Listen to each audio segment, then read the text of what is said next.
បងប្អូនមនុស្សជាង900នាក់បានបាត់បង់ជីវិតខណៈដែលទឹកចំនួនដ៏ធំបានវាយប្រហារប្រទេសឥណ្ឌូនេស៊ីស្រីលង្កានិងថៃភ្លៀងមូសុងធ្លាក់យ៉ាងខ្លាំងដែលកាន់តែធ្ងន់ធ្ងរដោយសារព្យុះត្រូពិចបានបំផ្លាញទីក្រុងគក់យកប្រទេសសម្បែងនិងធ្វើឲ្យមនុស្សរាប់ពាន់នាក់ជាប់យ៉ាងដោយគ្មានអាហារឬទឹកស្អាតប្រើប្រាស់ឡើយនៅប្រទេសស្រីលង្កាចំនួនអ្នកស្លាប់បានកើនឡើងដល់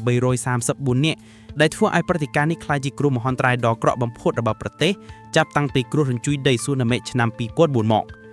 សង្កាត់តែមួយនៅក្នុងរាជធានីកូឡាំបូកំពុងលិចលង់ក្រោមទឹកមនុស្សជាង148នាក់ត្រូវបានបង្ខំទៅស្នាក់នៅជំរកបណ្ដោះអាសន្នប្រធានាធិបតីបានប្រកាសដាក់ប្រទេសក្នុងស្ថានភាពអាសន្នដោយលើកឡើងថានេះគឺជាគ្រោះមហន្តរាយធម្មជាតិដ៏ធំបំផុតនៅក្នុងប្រវត្តិសាស្ត្ររបស់ពួកគេ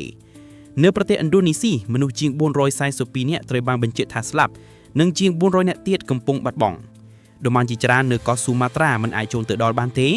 គ្រួសារជាគ្រួសារបានត្រឡប់មកវិញហើយរកឃើញថាផ្ទះរបស់ពួកគេបានបាត់បង់ទាំងស្រុងគឺត្រូវបានទឹកគួចយកទៅក្នុងរយៈពេលតែប៉ុន្មាននាទីប៉ុណ្ណោះ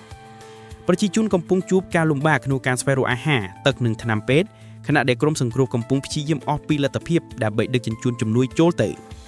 រីឯក្នុងផ្ទះលេខ2វិញមនុស្សយ៉ាងហោចណាស់162នាក់ត្រូវបានសម្លាប់នៅក្នុងគ្រោះទឹកជំនន់ដ៏អាក្រក់បំផុតមួយនៅក្នុងរយៈពេលមួយទសវត្សរ៍ចុងក្រោយនេះ